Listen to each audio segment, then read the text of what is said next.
विषय संस्कृत प्रथम सत्र के चैप्टर नंबर 8 का समय पाठ समझाऊंगी और आप इसको ध्यान से समझना। यह संस्कृत में साढ़े को, पौने को और सवा को क्या कहते हैं, कितने घड़ी में कितना बज रहा है, कितने घड़ी में कितना बज रहा है, वो आपको मैं समझाऊंगी और आप इस वीडियो को ध्यान से सुनना। सबसे पहले हम ये देखेंगे इस पाठ का नाम क्या है, तो समय यानी समय कितना हुआ यह जानना और दूसरे को बताना महत्वपूर्ण है। समझे, समय जानना और दूसरों को बताना यह महत्वपूर्ण है। इस पाठ में समय किस प्रकार बताना है तथा उसको किस प्रकार लिखना है यह बताया गया है। इस पाठ में समय किस प्रकार से बताना है और उसको किस प्रकार से लिखना है यह बताया गया। यहाँ दिए गए घड़ी के चित्रों के नीचे रिक्त स्थानों के अंकों में शब्दों में समय दिया गया है और लिखा गया है क समय, यानी घड़ी में कौन सा समय दर्शाती है। प्रत्येक के नीचे, सबके नीचे संस्कृत में लिखा हुआ है कि किसमें कितना बज रहा है। ऐसा घटी यानी यह घड़ी है।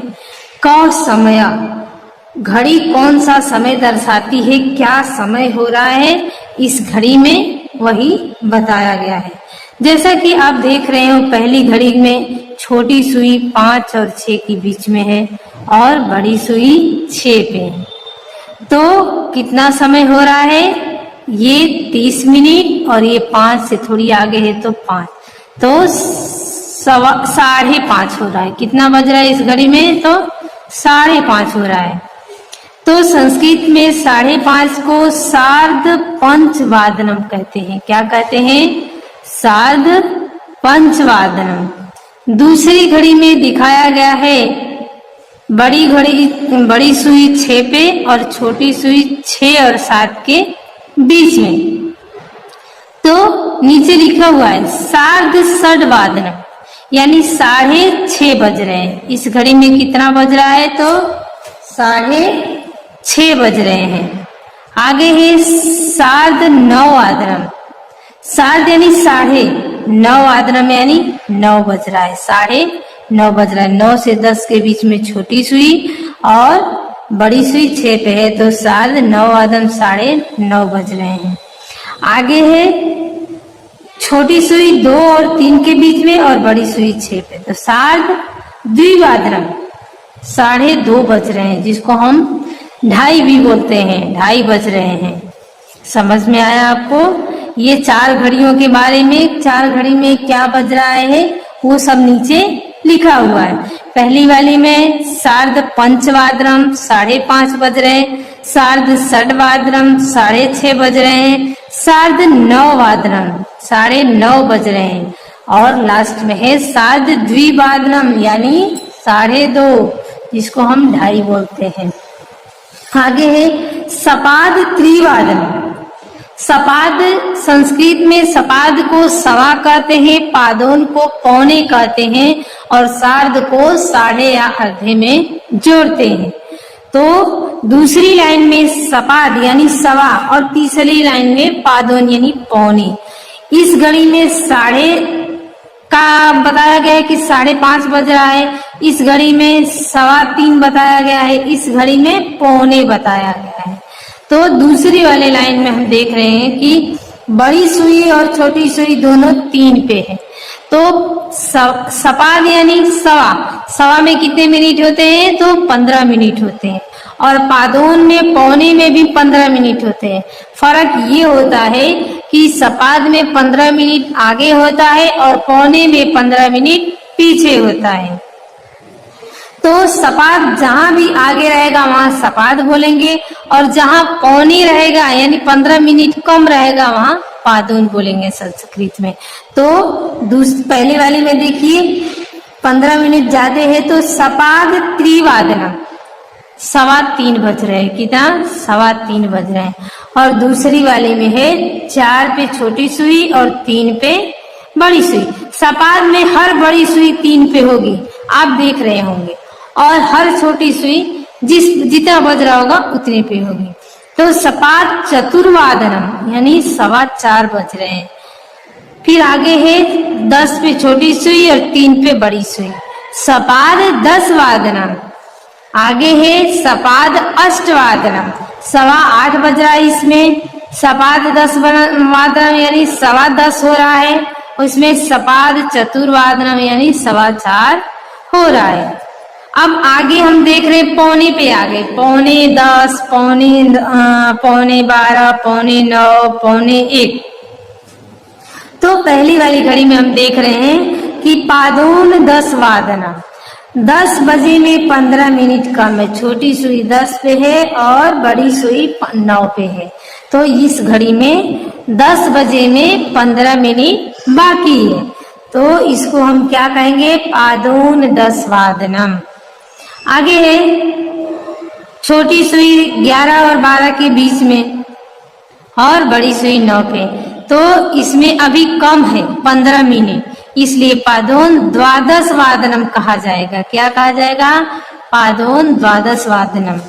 आगे है पादोन 9 वादनम, इसमें 9 बजे में 15 मिनट बाकी है। कितना बाकी है, तो 9 बजे में 15 मिनट बाकी है, इसलिए पादोन 9 वादनम कहा गया है।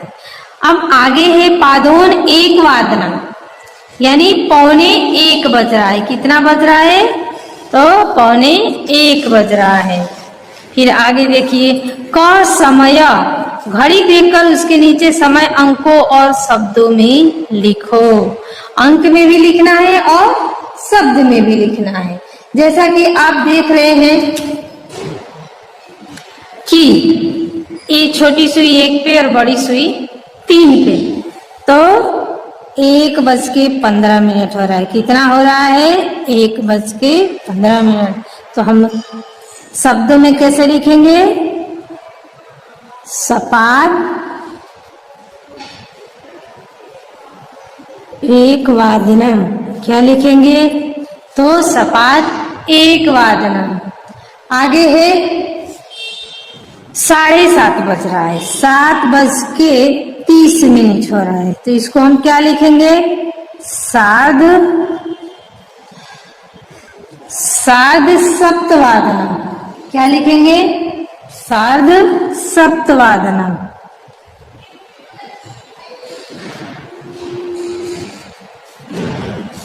अब आगे है छोटी सुई 1 और 2 के बीच में और बड़ी सुई 9 पे, यानी 9:45 बज रहा है, 12:45 हो रहा है। कितना बज रहा है, 1:45 हो रहा है। कितना, 1:45 हो रहा है। तो इसको हम शब्दों में क्या पढ़ेंगे, पादोन द्विवादनम, पादोन द्विवादनम। अब आगे है छोटी सुई 4 और 5 के बीच में, बड़ी सुई 6 पर, तो 4:30 बज रहा है। इसमें कितना बज रहा है, 4:30 बज रहा है। तो 4:30 और हम संस्कृत में लिखेंगे सार्ध चतुर्वादनम। क्या लिखेंगे, सार्ध चतुर्वादनम। आगे है बड़ी सुई 11 पे और छोटी सुई 11 पे और बड़ी सुई 12 पे, यानी 11:15। तो हम इसको संस्कृत में क्या लिखेंगे, सपाद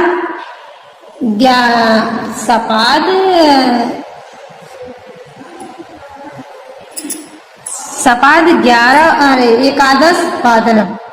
कितना लिखेंगे, सपाद एकादश वादनम।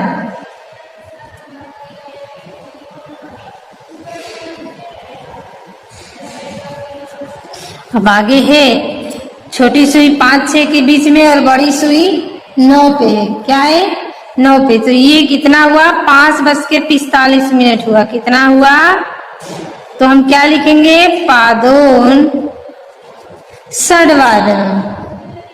क्या लिखेंगे, पादोन षड्वादनम। आगे है बड़ी सुई 6 पे और छोटी सुई 10 पे, तो 10:30 हुए। कितना हुआ? 30 मिनट। तो हम क्या लिखेंगे?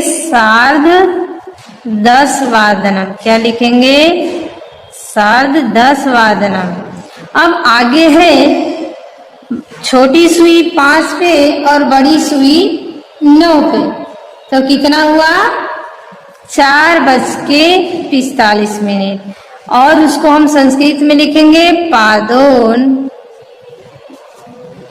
पंचवादनम। क्या लिखेंगे? पादोन पंचवादनम। तो विद्यार्थियों, आपको यह समझ में आ गया होगा कि सार्ध किसे कहते हैं, पादोन किसे कहते हैं और सपाद किसे कहते हैं। ठीक उसी प्रकार उचित जोड़े मिलाइए। आपको उसी प्रकार इस जोड़े को मिलाना है। जैसे 4:15 सपाद चतुर्वादनम, 6:30 सार्ध षड्वादनम, 2:45 पादोन त्रिवादनम, 7:15 हो रहा है तो सपाद सप्तवादनम, 8:45 हो रहा है तो पादोन नौवादनम। तो पहले वाले में सार्ध षड्वादनम किसमें हो रहा है? तो 2 नंबर है। तो हम इस खाना में क्या लिखेंगे? तो 2 लिखेंगे। पादोन नौवादनम, तो इस खाने में 5 लिखेंगे। सपाद चतुर्वादनम यानी पहले में 4.25 हो रहा है। पादोन त्रिवादनम यानी तीसरे में। सपाद सप्तवादनम यानी 7.25 चौथे में। और सार्ध अष्टवादनम तो इसमें दिया हुआ नहीं है, ये एक्स्ट्रा है, इसलिए आप इसको ध्यान से समझिएगा। इस पाठ में समय के बारे में बताया गया है